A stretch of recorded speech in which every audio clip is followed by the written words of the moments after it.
Hey guys, Skypoint here. I am back today with some more great Kyriss action, this time against some of those very annoying warlords.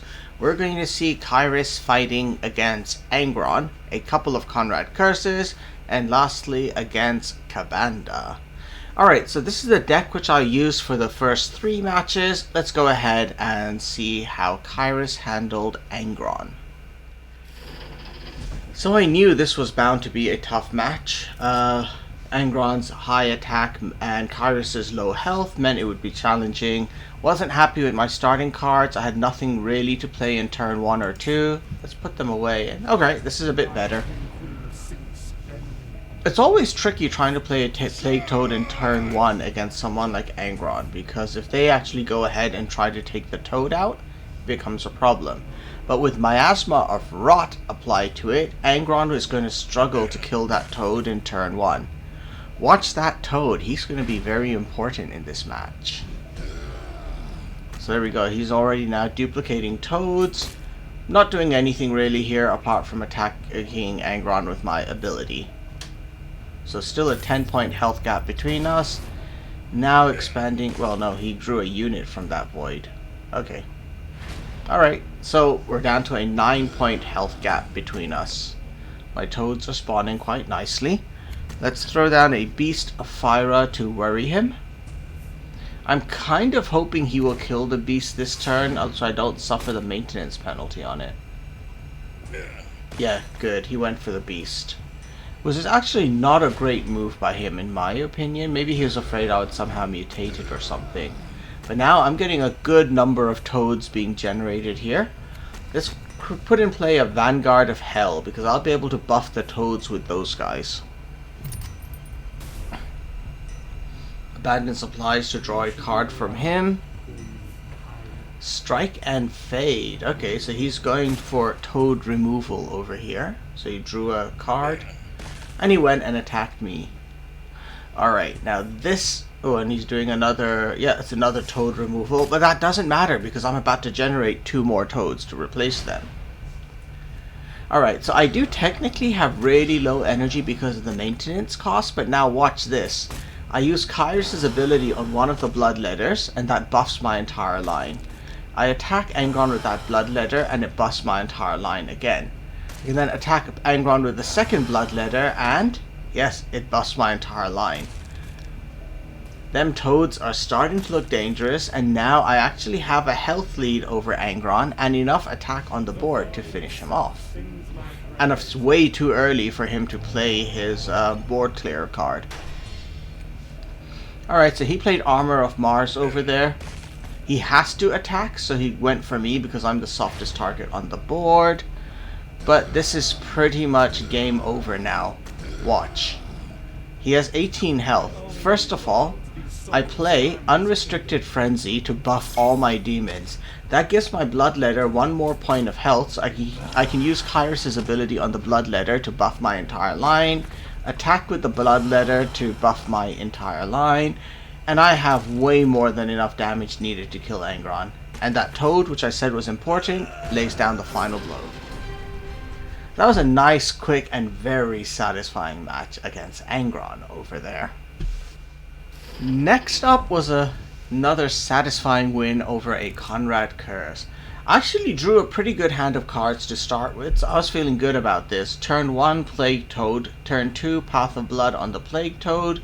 Turn 3, Beast of Fire, and then see where it goes from there. Let's go ahead with this.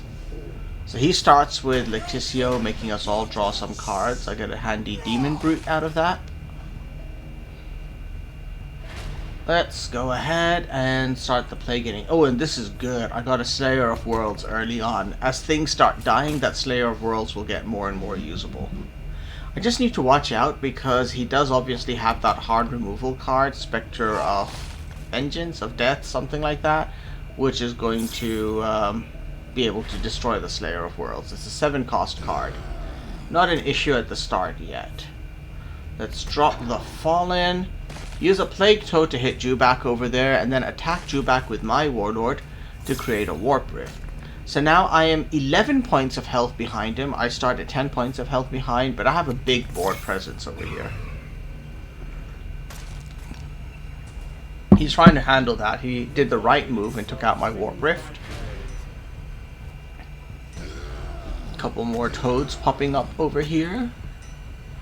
So let's go ahead and use the toads to take out his troop, because if it's high attack, I can now drop Path of Blood on one of my new toads. I'm going to give it front line to protect me, and then we can attack Conrad with my Fallen. So and I attack him again just because I really want to kill him before he becomes Night Haunter. Currently 7 points of health behind him. Brings out Sneak Attack to destroy the Fallen with no consequence for himself. This is getting interesting. Ooh, good. Informant Network. Perfect. And lots of toads as well. We're going to drop Informant Network over here. And then just go ahead and take out his guy there with my Warlord to create another Warp Rift, which is hopefully going to be protected by my frontline toad.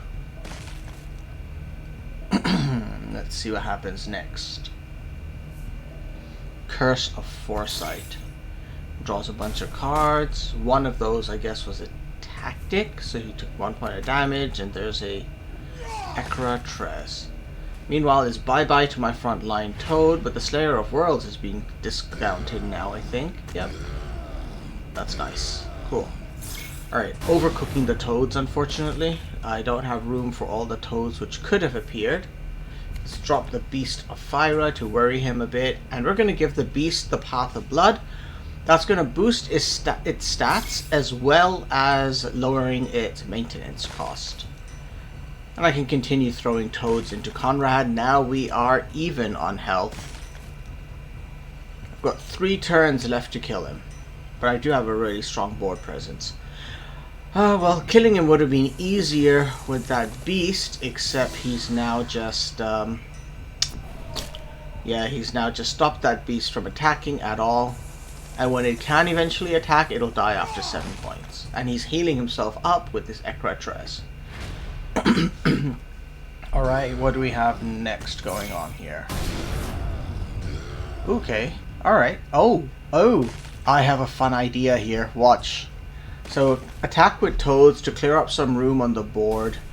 Destroy my Warp Rift. Play a Slayer of Worlds for 1 point and drop Tides of Madness on it.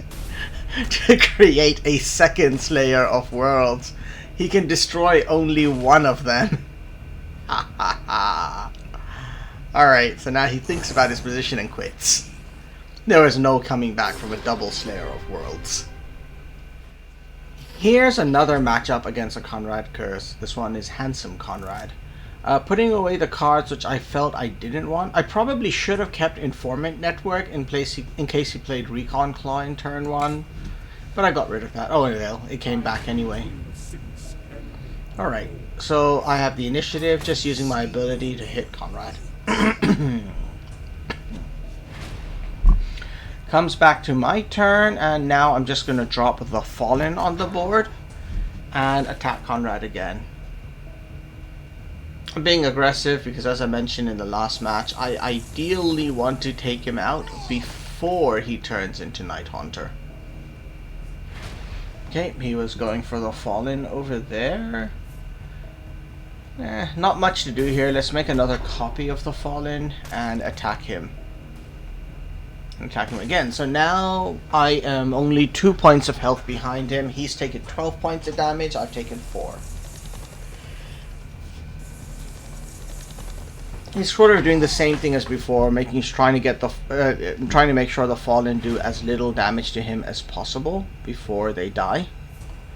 Let's bring in some Demon Brutes and give them Demonic Wings for the bonus stats to attack and health, as well as the very useful Unstoppable.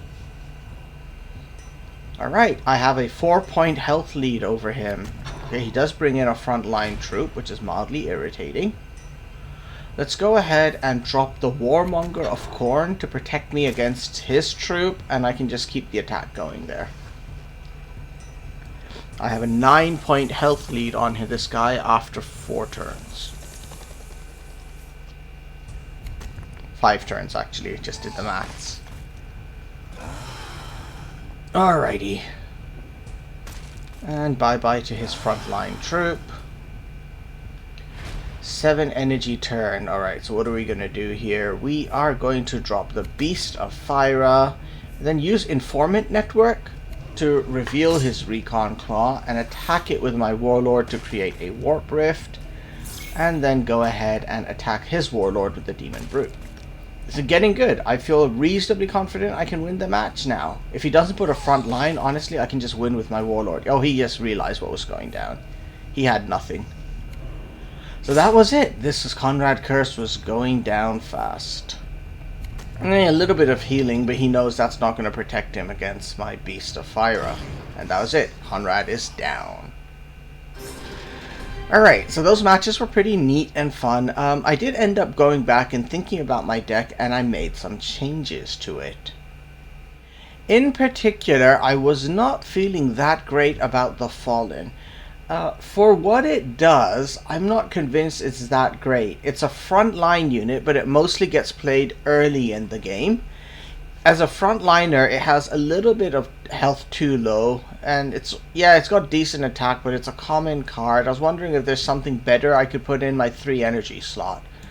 So as I began looking through my 3 energies, obviously I had nothing good from the Demons of the Ruin Storm to drop in. I don't like Demonettes because they die too easily from area damage attacks like artillery strikes. Eternal Rivalry, I think, in my opinion, 1 is enough for Kyriss. I was thinking of adding 2 of them in, but the jury's still out. Unrestricted Frenzy is a little bit situational, and so what I ended up deciding to try out is taking out the Fallen and putting in a pair of Cultist Sorcerers. The reason why I'm doing that is, with Kyriss, there's that useful ability of spending 2 energy to do 1 point of damage. So you can actually hit your own Cultist Sorcerers and then use them once they have 2 points of health left to attack the enemy Warlord, and that's going to generate a demon for you through the sacrifice ability.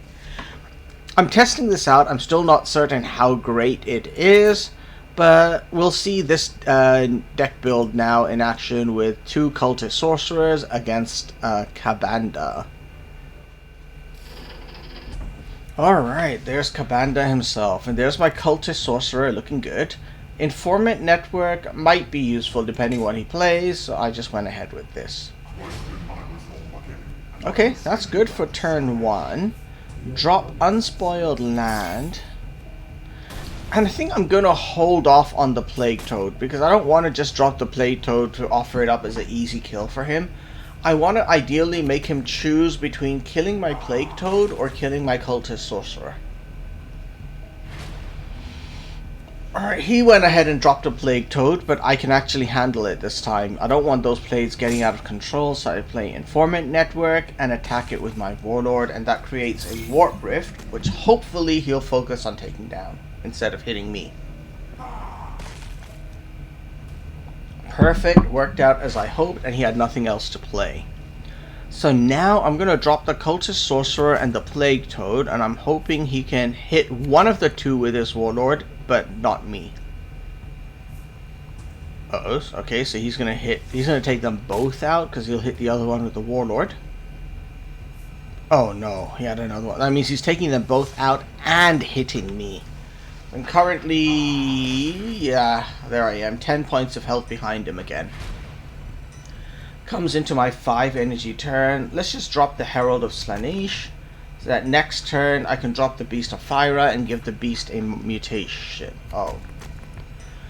Alright, plans change. Those Warmongers are, those Bloodletters are a problem. So I'm going to drop my own Warmonger of Khorne for frontline defense.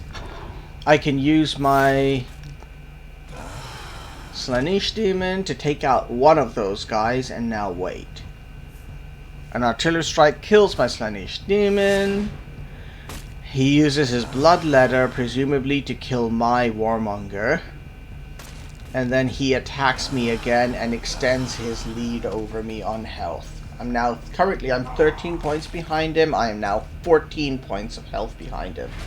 He's lost 11, I've lost 15. Alright, let's drop the Beast of Fire and just attack him.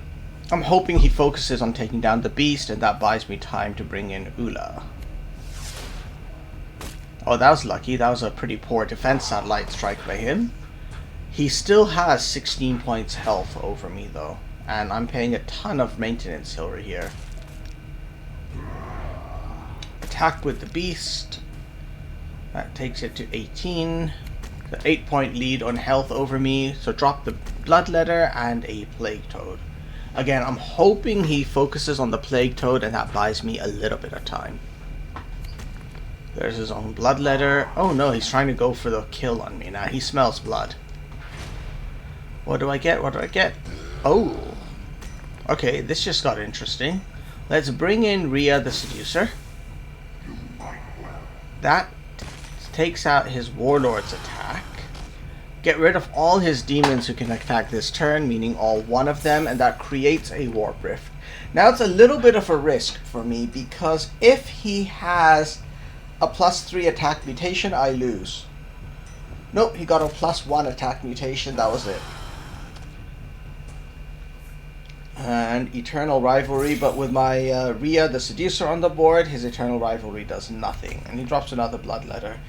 So he could win this turn, except unfortunately for him, yep, here we go. By the way, I forgot to attack with one of my toads last turn. That could have been unfortunate. But I've got plenty of attack over here to win with. So Eternal Rivalry, forget even using my toads. Use my Warlord to finish him off. Alright. And so that was a win against Kabandha by the skin of my teeth, admittedly, with Kyriss. So before I round off, I know that every time I post one of these videos, a lot of people look at my gameplay and complain that, wow, the demons are way overpowered. Remember, my videos are basically showing my wins only. I just find that the losses are a lot less fun. I'll make a video with a loss if it wasn't something really funny or hilarious happened in that, but most of the time I don't. So overall with Kyriss, as we look at my stats, it's barely over 50% of matches I'm winning right now. Now, I know part of that is because if we look at my demons collection, where's the collection over here? There we go. Oops, collection. Alright, you can see here I am missing a bunch of cards for the demons, especially many of their, pretty much all their legendaries, as well as many of their key epic cards. So I'm missing Elitel, which would actually work very well with my mutation focused build. I'm missing Kabandha, of course, but we're talking about what would go in a Kyriss deck. I'm missing the Rotfly, which is very popular. Warp Rift I don't care about, Kyriss makes them.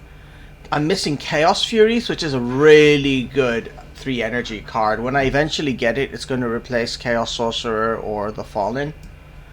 I am missing Delisle. Delisle is just alright, I guess. But I'm missing, where's it gone here? Cathedral of the Mark. I don't run out of demons. I don't really need that. Demon Chosen is a really nice card. I'm missing Gedagel, and I'm also missing Bioblade, which might be good. And critically, I am missing the hard removal card for this faction. I do not have any copies of War Master's Deceit, and this is a really, really important card because this is their main way of handling those tough and difficult units which hit the board. And of course I don't have Manushya Rakshasi. So essentially, even without a bunch of the key cards right now, I am hitting around a 50% win rate with Kyriss. I am expecting that once I get those the remaining important cards, it'll probably go up. I am hoping to get Kyriss up to like a 60-70% win rate. By comparison, I think right now my most successful Warlord is, let's take a look here. Of all the ones which I play quite often, I actually think it's coming from the Custodes. Because with Aracid Nassau, is it showing my stats here? No, I'm going to have to go to my deck.